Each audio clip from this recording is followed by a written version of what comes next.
कैसे INDI alliance के लोग अपने स्वार्थ में, अपने भ्रष्टाचार को बचाने के लिए एक साथ आए हैं।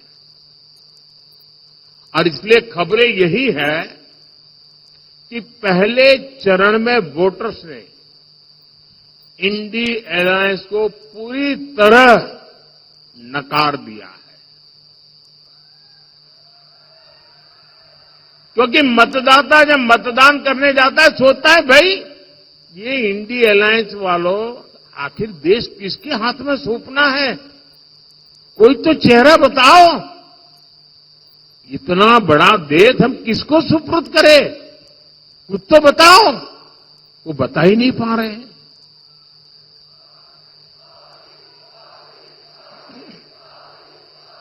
ये लोग दावे जो करें, लेकिन सच्चाई यही है कि चुनाव की घोषणा से पहले से ही कांग्रेस के नेता अपनी हार मान चुके हैं। और इसलिए कुछ नेता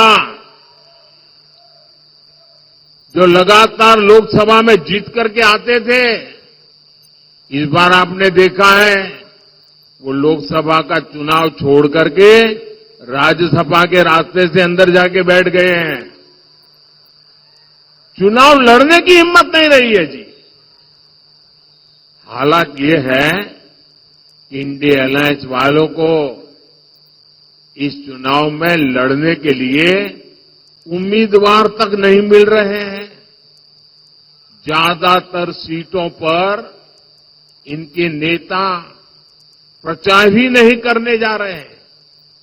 और आप जानकर के हैरान हो जाएंगे, इस देश की करीब 25% सीटें ऐसी हैं, 25%, जहां ये इंडी अलायंस के लोग अंदर अंदर एक दूसरे के खिलाफ चुनाव लड़ रहे हैं।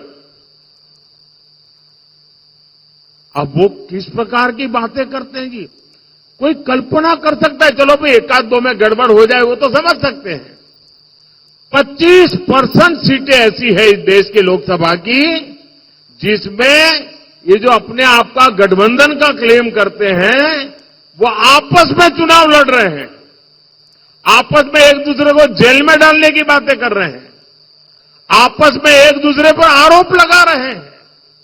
क्या ऐसे लोगों पे भरोसा कर सकते हैं? क्या ऐसे लोगों पे भरोसा कर सकते हैं? जो अंदर अंदर भरोसा नहीं कर सकते हैं उस पर आप भरोसा कर सकते हैं क्या? देश भरोसा कर सकता है?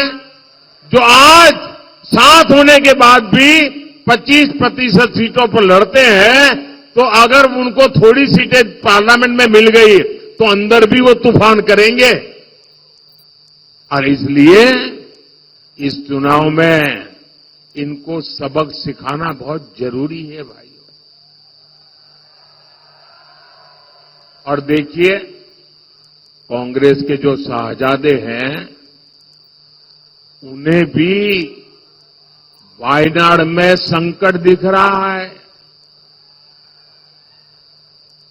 शाहजादे और उनकी टोली 26 अप्रैल को वायनाड में वोटिंग का इंतजार कर रही है।